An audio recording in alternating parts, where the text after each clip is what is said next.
The 5-day annexation bench trial of areas on Bloomington's southwest side begins Monday. Special Judge Nathan G. Nikirk of Lawrence Circuit Court will hear arguments from annexation of areas 1A and 1B.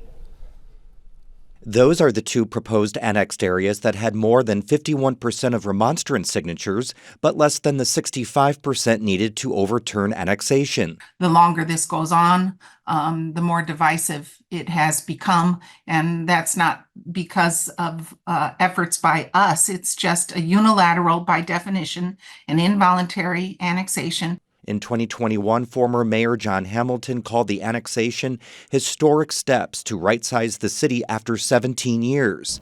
Mayor Carrie Thompson says further action from her administration may need to wait until the lawsuits are resolved.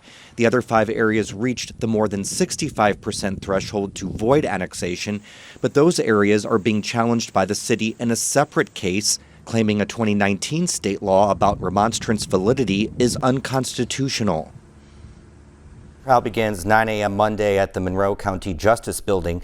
Now we're joined by Paul Helmke, the director of IU Civic Leaders Living Learning Center, for more. Welcome to the show, Paul. Hey, great to be on. It's been a busy show. We only have a couple minutes, but we really did want to see a little bit about this. We talked about this annexation for so long, but we just heard from residents against it. What's the city going to have to prove? Well, this is going to be a very interesting lawsuit because the law changed in the mid-2010s. It used to be when a city wanted to annex, all they had to show was contiguity and that they could provide services.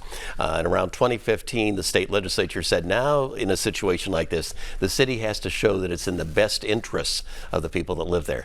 I'm not sure there's ever been a trial that deals with the best interests. So the city's going to try to talk about, we're going to provide you better services than you have now, and that this is going to help the entire community respond to threats, take advantage of opportunities.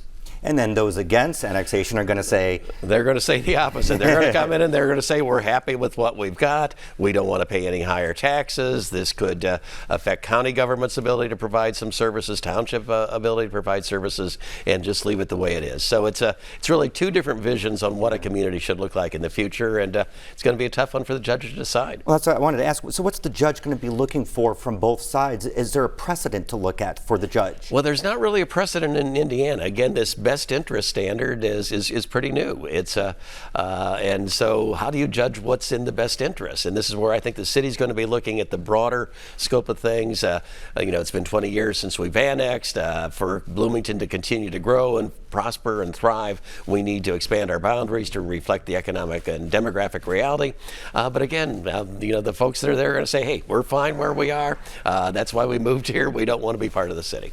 One more quick question. Does annexation law need to change in Indiana? I mean, you're no stranger to the annexation. I annexed a lot of areas when I was mayor of Fort Wayne, but it helped make Fort Wayne a stronger city. And I think Fort Wayne's doing well today because of those annexations. I think that these artificial boundary lines should reflect where people actually live and work and how they do business. And that means the lines should change, in my mind, when people start living in those areas. But there's a lot of specific issues here that need to be taken care of, too.